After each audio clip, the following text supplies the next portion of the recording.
Check, check, check, check. There's a really cool talk happening in the main stage. Thanks for waking up. Thank all of you. All 9 of you for being here this morning. My name is Piper Merriam. I am here with Angela Liu, and today we are going to tell you guys about Stateless Ethereum and the Portal Network. So here's a rough roadmap for what we're going to talk about today.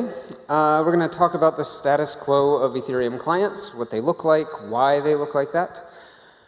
We're going to take a little side quest down Stateless Ethereum, which is an ongoing effort to bring this concept of statelessness to our protocol. I'm going to hand things over at that point to Angela, who's going to tell you about the Portal Network and sort of how that came out of Stateless. And the general gist of this talk is that we can have better clients for Ethereum, and this is basically how we get there.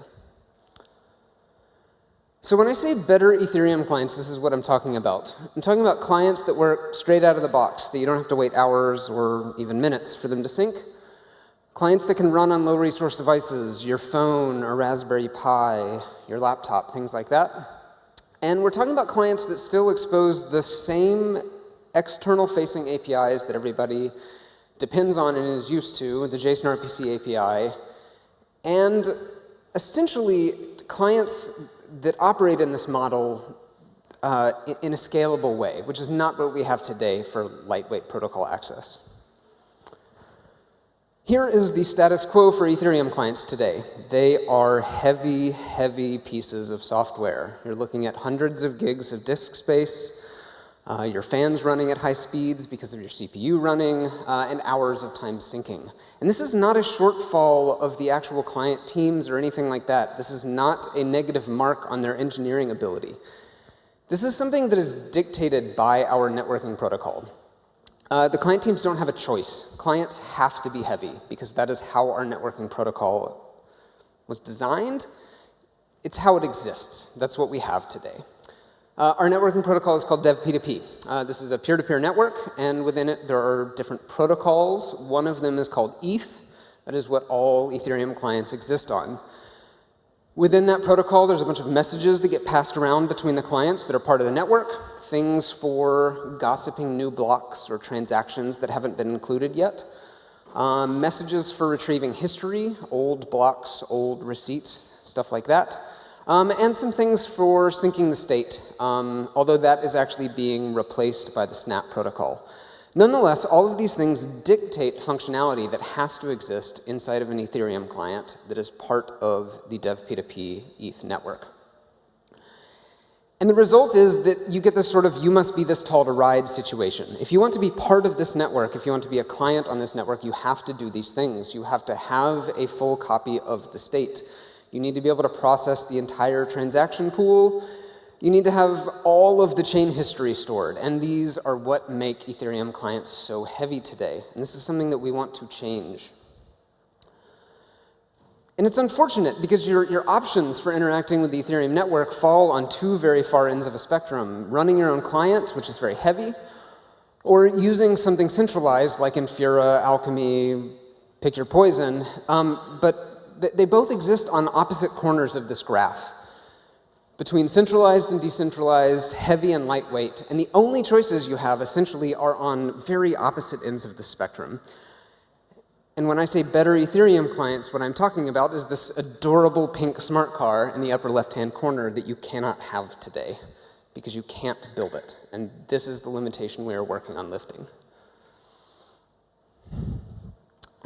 Anybody who is familiar with our protocol might ask, what about LES? LES is the Light Ethereum subprotocol. It has existed for many years, and it has failed to deliver a reliable, lightweight way to access the protocol. And the reason for that is because it's built in this kind of fundamentally client-server architecture, where the capacity of the network comes from the servers, who get nothing out of being part of that network other than work. And the clients are pure leeches on that network that are unable to contribute back to the protocol. It's sort of baked in. And you cannot just add an arbitrary number of clients onto the network and have them perform well. And that is the reality today.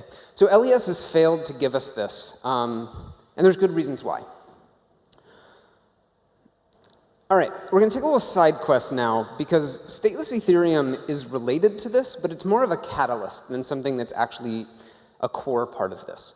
So stateless Ethereum is a multi-team research effort that has been going on for 2 years now or so. Started off by Alexei a number of years ago as he worked on trying to figure out the state rent problem. And it led us down this path. So when I say stateless Ethereum, this is what I'm talking about. The model of block execution.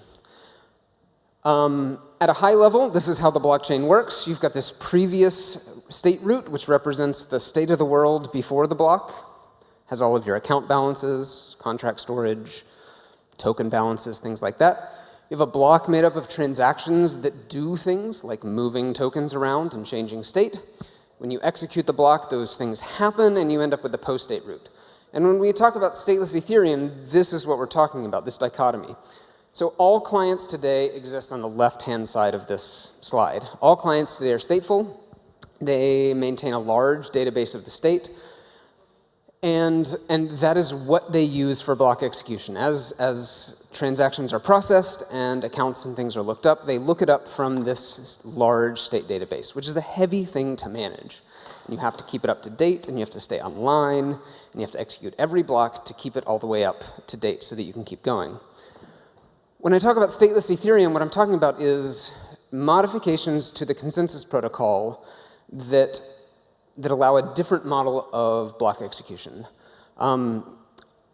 A model that is based on witnesses, which are these kind of magical things that give you exactly the state that you need to execute a specific block.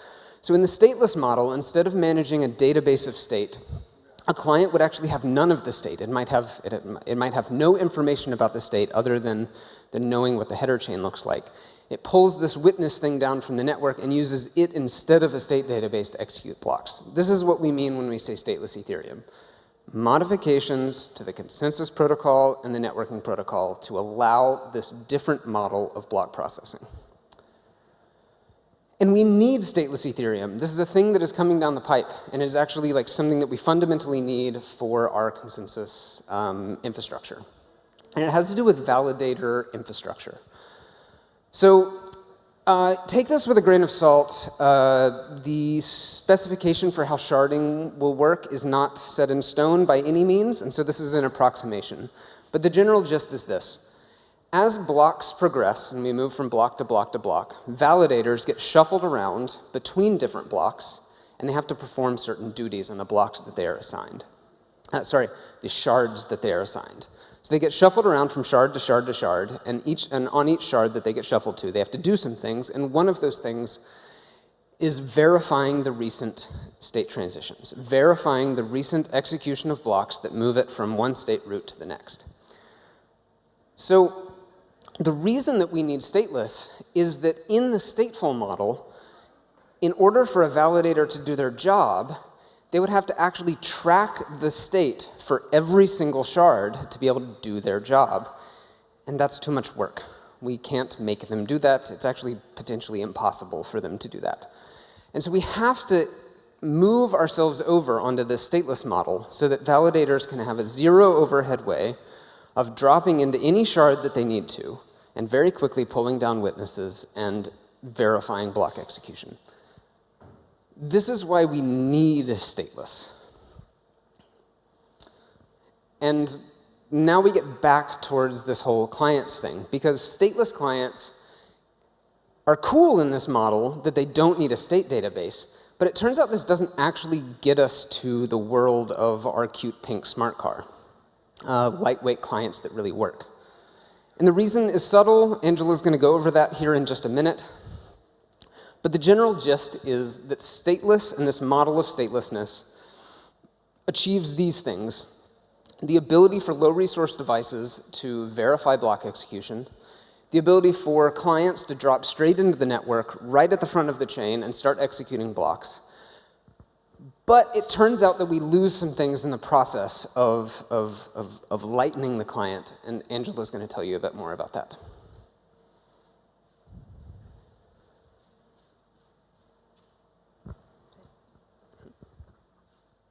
Cool. Thanks, Piper.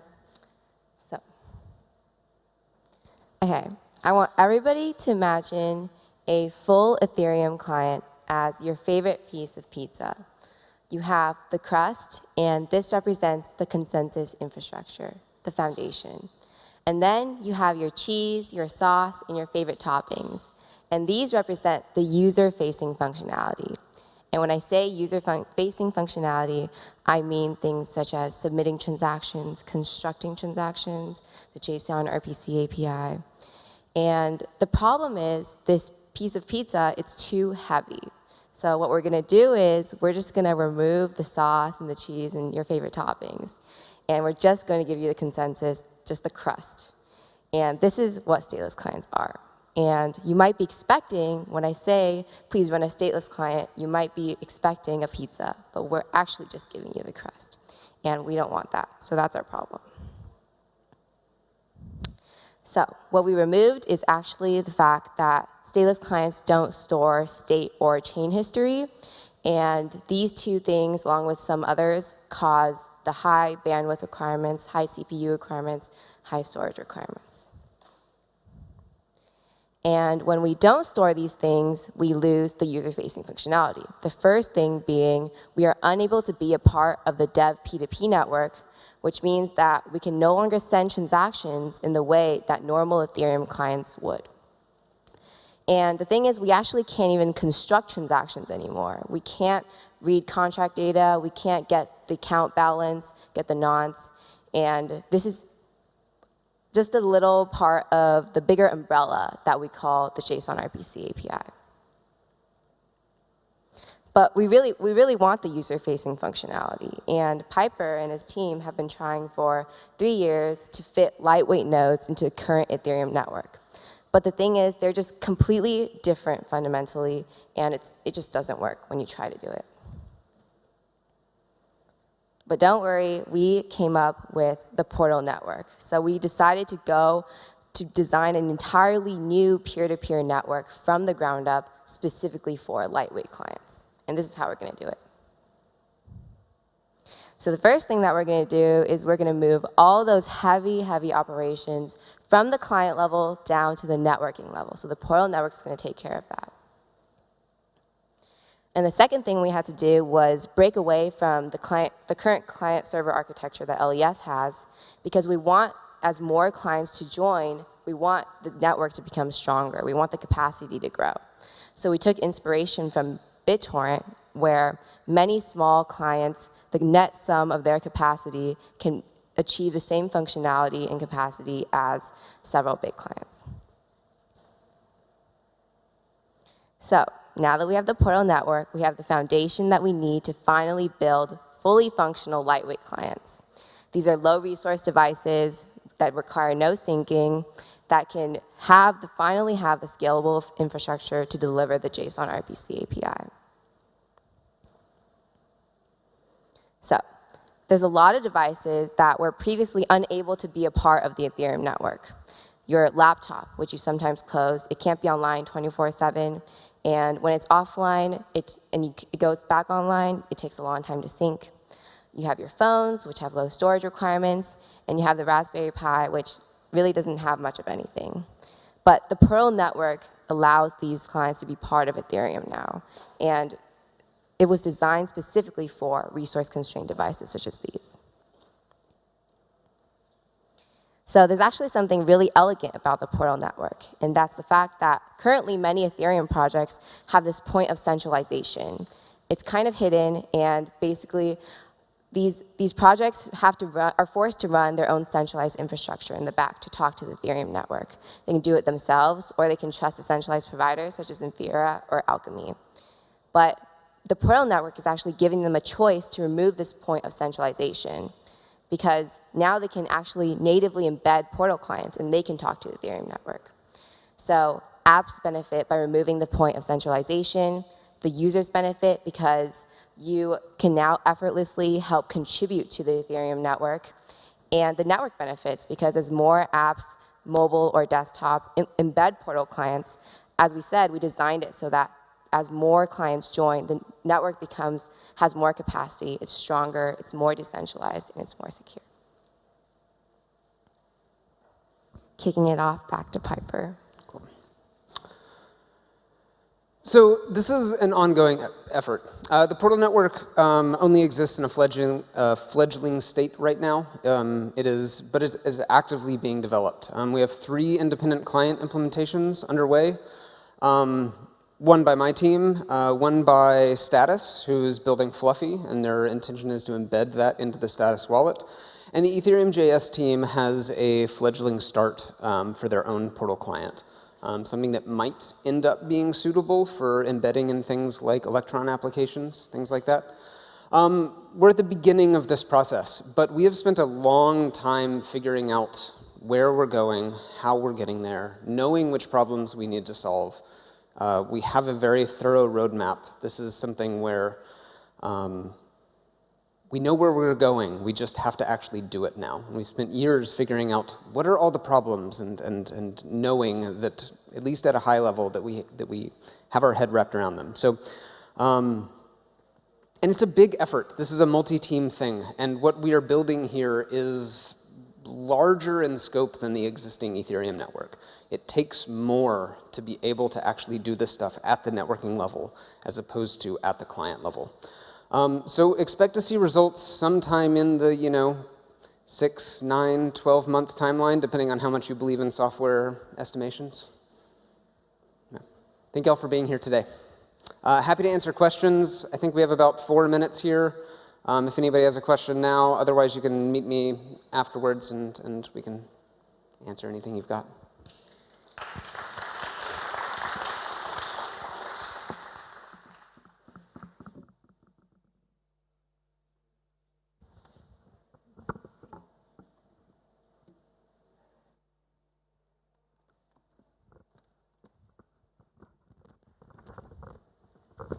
Hi.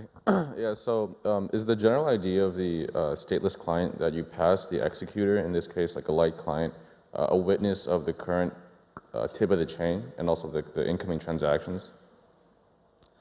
So in order to execute a block in this stateless model, the block essentially gives you the transaction information for what needs to be executed, and then the witness would need to essentially contain, it's a proof. It's a Merkle proof, or if we're over in the post-Verkle transition, a Verkle proof.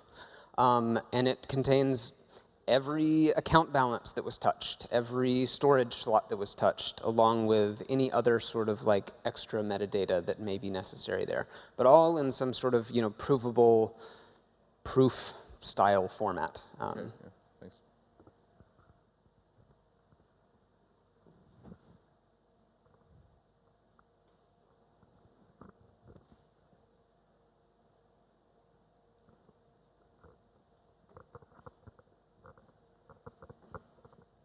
One more question here. Hey, can you hear me? Yeah.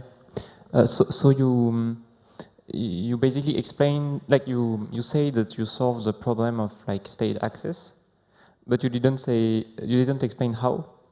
So maybe can you like develop a little bit about that, on like how you probably like shard states across nodes or something like that?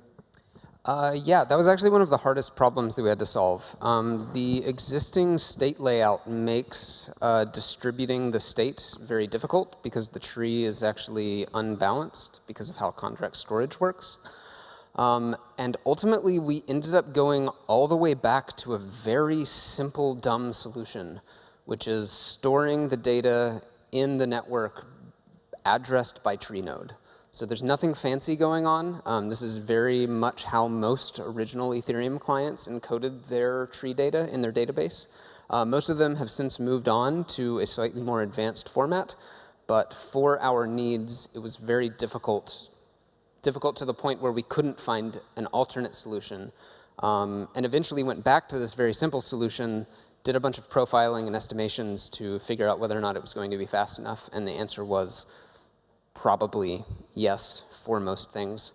When we get past the Verkle tree transition at some point here with state expiry and things like that, that will allow us to improve the state part of the portal network to the point where we can move away from that kind of suboptimal storing things by tree node world.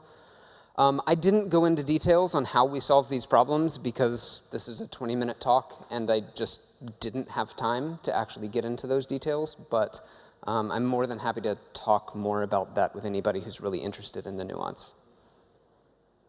Thank you all for being here today.